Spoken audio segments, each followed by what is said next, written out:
Hi there, I'm Emily from Transoptions, and thanks for joining me. This video is geared towards families who right now in the summer are thinking about how they're going to transition back into school when it starts back up in the fall. And so we're going to be thinking about how to plan a safe route to school, either on bike or walking, and thinking about ways to practice those routes now so that when school does start back up in September, your routine is sort of already built around it and you feel comfortable walking and biking to school. So we're going to use Google Maps. So I'm going to go ahead and launch Google Maps in my web browser now.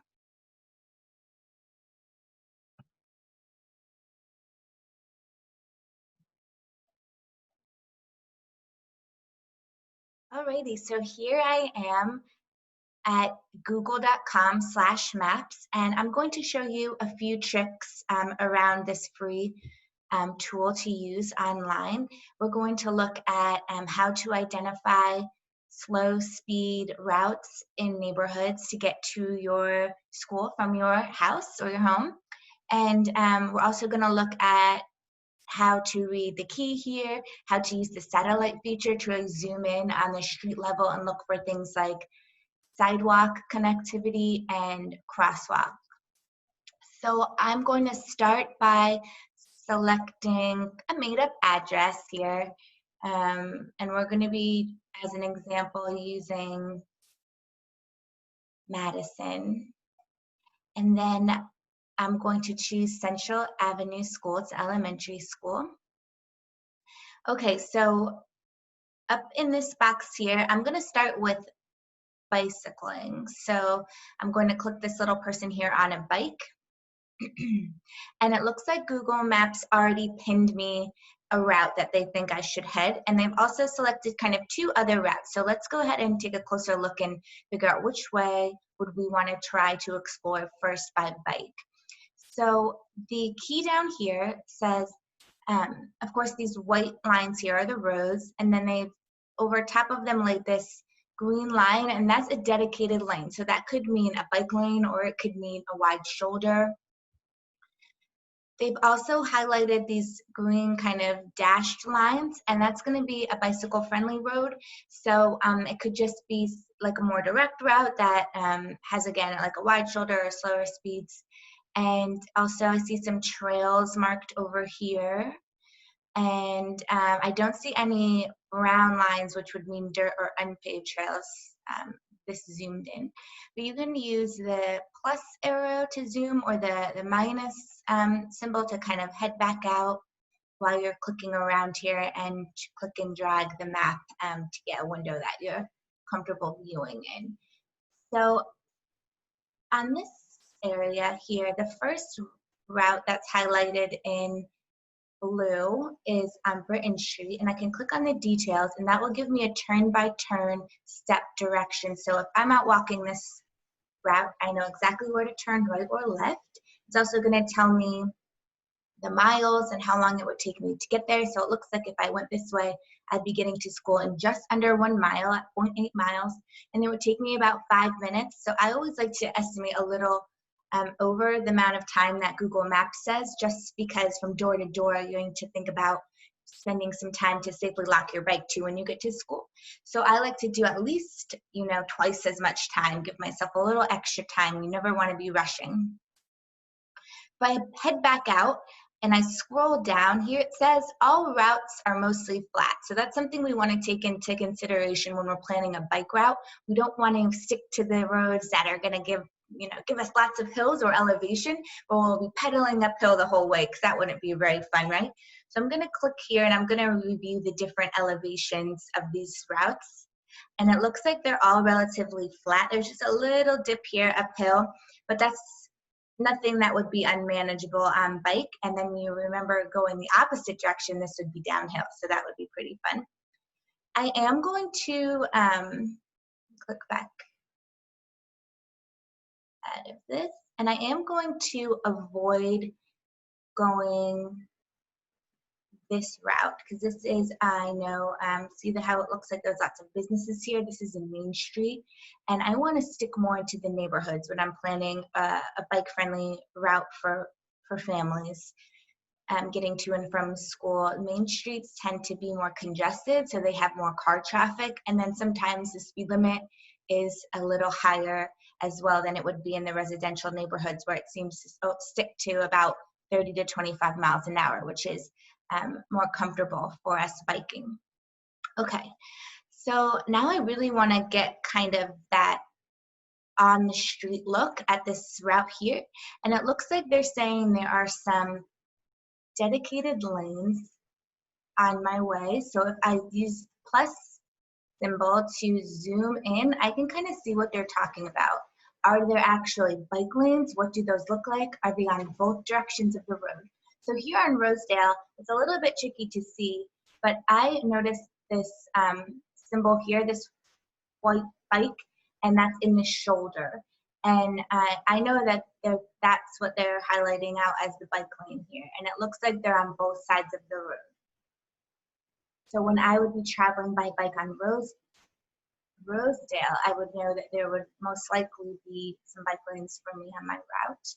And then it looks like if I go a little bit closer in on Britton Street, I see nice wide shoulders where there's going to be some cars parked in that. So it's not necessarily a dedicated bike lane, but there is some extra space there when there's not cars parked on the road. And then I'm also looking here at the intersections where more than one road meet, and it looks like the crosswalks are nicely painted and visible. And at each intersection, I'm gonna keep dragging my cursor up my route, and I like this mid-block crosswalk. That's great. Again, nice crosswalks the entire route. So when you're on your bike and you're with children younger than 12, or if you are a child younger than 12, the sidewalk is going to be the safest place for you to ride. So that's another thing you want to look at. So now I'm looking at the sidewalks, which are the beige sort of area in between the street and the people's lawns here. And it looks like there's also sidewalks on both sides of the street. So that's great. I would recommend kids older than 12 to think about safely riding in the road if possible, and if you have enough experience with bike traffic safety. Parents also consider riding along next to your children on the sidewalk, but maybe choosing a nice slow speed street to do that, to free up some extra space on that sidewalk for pedestrians. Also, make sure when you do get to these intersections, you get off your bike and walk across the crosswalk. We don't want to ride through the crosswalk because drivers do not expect to see bicyclists riding through crosswalks, and it's not safe. So I think this route would be great to try based on those things to get to school. And here's our school here. So in under a mile, and probably give yourself about 10-15 minutes, you would be to school by bike. And this route, the second route here, well, let's actually click walking now. So let's change gears, and now let's choose some walking routes, and then that will probably bring up that other route here I wanted to look at. Yeah, in Hamilton. So it's kind of nice to have a few routes that you feel comfortable with in your back pocket, just because riding or walking the same way to and from school every day can get a little bit, boring at times, and you want to keep things nice and fresh and exciting. So I like to have a few routes, few different ways I can go that I feel safe and comfortable on. So let's take a look here now. We're walking. So we're going to look, the distance is the same. The routes are pretty much the same. And the time is a little bit longer. So it's going to take about a little over twice as long to walk to school than it would be to bike. And this is one way. While you're like moving around here, you can also drag these lines around and kind of change up your route a little bit. So say you have, someone who you want to meet up with and walk together to school that lives over here on Grove Street, you can click that and see how that would change your distance or your time to get to from school. So you have the ability to click and drag around here as well. I want to now get back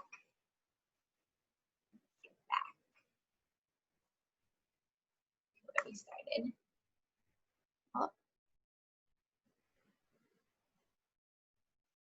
Okay, so I'm back here to where we started. And the same thing when you're looking for your bike route, you can kind of zoom in, and let's head over to Hamilton Street this time to see.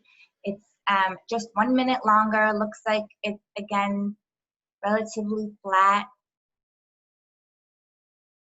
and the same distance. So this could be a nice alternative too. So I'm going to kind of zoom in and look at the sidewalks, and looks like maybe missing a few crosswalks here. And another thing to consider is when this picture or this satellite image was taken.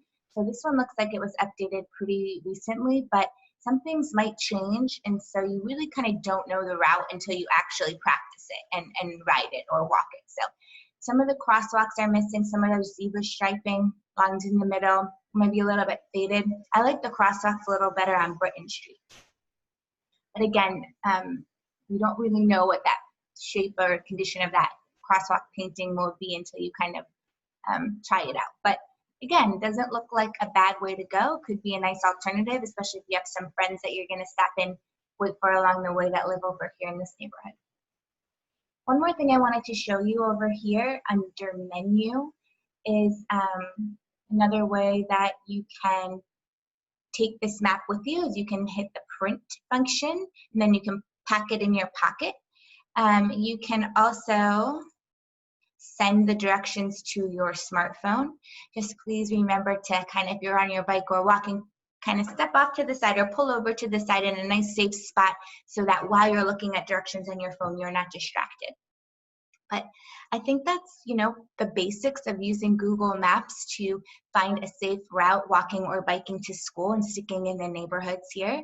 There are some things that Google Maps won't be able to show you, like crossing guard locations. And that's something that Transactions helps people with all the time. Plan a really great safe route with as many crossing guard locations as possible, or that makes sense for your route. And so please reach out to us. Don't hesitate. We'd be happy to help you plan your walking and biking routes back to school in the fall. And we wish you a safe and smooth transition back.